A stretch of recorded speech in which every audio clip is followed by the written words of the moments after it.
साया बना रहे, जिंदगी की धूप में जो साया बना रहे, वक्त आने पर बच्चे उसी साये को हटा देते हैं।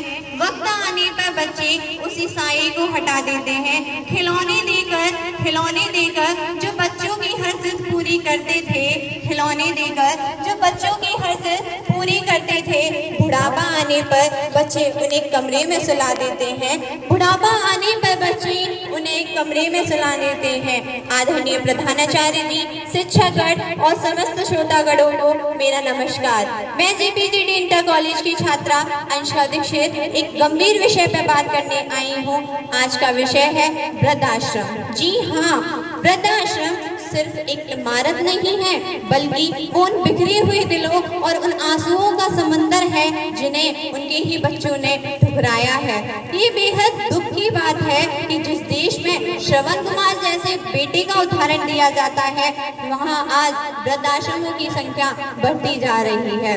वृद्धाश्रमों की संख्या बढ़ती जा रही है। वही माँ बाप जो अपने पेट को काटकर अपने बच्चों को इतना पढ़ाते हैं कि वे समाज में उनका सिर ऊंचा कर सके, लेकिन वही बच्चे जब उनके माँ बाप बूढ़े हो जाते हैं, उनके हाथ कांपने लगते हैं, उनकी आंखें कमजोर हो जाती हैं, तो उन्हें बोझ समझने लगते हैं। वे भूल जाते हैं कि कानून बदल सकता है पर कर्म नहीं, कानून बदल सकता है पर कर्म नहीं।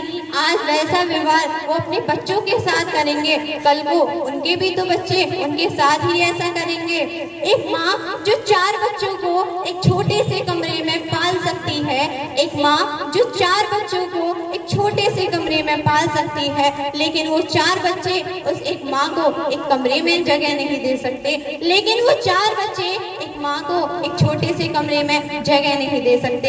एक छोटा सा उदाहरण देना चाहूंगी कि एक बार एक बेटा अपने एक पिता को वृद्धाश्रम छोड़ने गया।